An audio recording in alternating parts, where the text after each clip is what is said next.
Have you ever wondered why there is seemingly a division among black people? There's a reluctance to trust, a reluctance to support, and a reluctance to unite. Well, there's a perfectly good explanation as to why this is the state of our community. We are still under the mindset of slaves.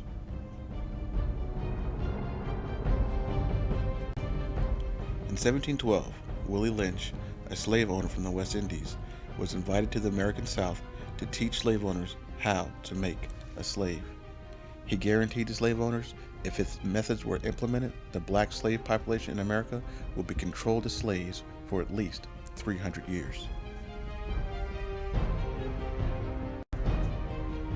After studying human nature in general, and slave nature in particular, Willie Lynch concluded that distrust is stronger than trust, and envy is stronger than admiration or adulation. The goal was to use this as a new mindset for all the slaves. The first goal, create a division amongst the slaves. Base that division on differences between the slaves. Whatever the differences are, accentuate them, make them bigger and more pronounced. The differences can be age, color or shade of skin, intelligence, size, sex, size of plantation, and status on plantation, whether the slaves lived in the valley, on a hill, from the east, from the west, from the north, from the south, had fine hair, coarse hair, etc.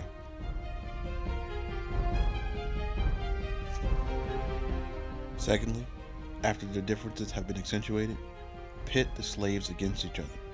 Old black male versus young black male, light skin versus dark skin, the male versus the female. And lastly, have the slaves distrust each other while loving, respecting, and trusting only the white slave masters. He taught the slave owners how to accomplish this largely through the use of brutality. He promised that if these steps were used intensely for 1 year, the black slaves will remain perpetually distrustful of each other. Also adding, this process would be, quote, self-refueling and self-generating.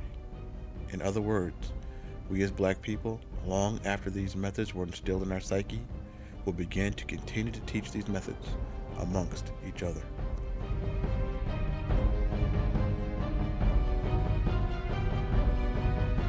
Warning: explicit language.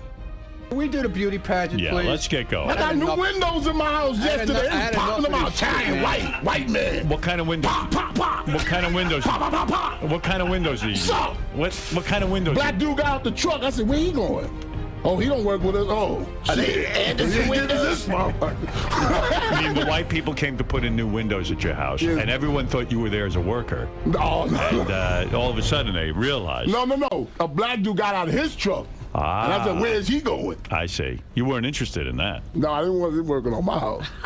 Let me understand I something. love my people, but I don't want him working on my motherfucking house. Oh, you're a mess. Yeah, because black people get jealous. that right? Is that Yeah, what they won't happened? do a good job on your shit. You didn't want you didn't want the black gentleman working on your house. No. You should be jealous of you. Yeah, he gets jealous and breaks and You don't want a boogie put in your windows? Fuck this nigga, pat.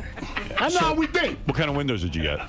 Alcohol, double hung so you could clean them. What brand? Window factory. No, I didn't go to window. Well, I wouldn't go there. Why not? You gotta go. I went to Cucan Lumber. You get Marvin's? Who? Cucan Lumber. All Jews, all white people go there. Fuck is you talking about? It ain't a nigga in the whole town. This is my problem. This is why I have epic rants on dark-skinned whores. That's why no one can stand the dark-skinned whores. That will speak for itself. But you know, and not we just jealous of each other. Jews. We would trust that Arab guy, that Yemeni guy who runs the grocery store. We'll trust a major corporation that brings stores into our community. We'll trust everybody except each other with our money. Can we name another race in America that does this to each other? It's 100% up to us to break the chains of our mind.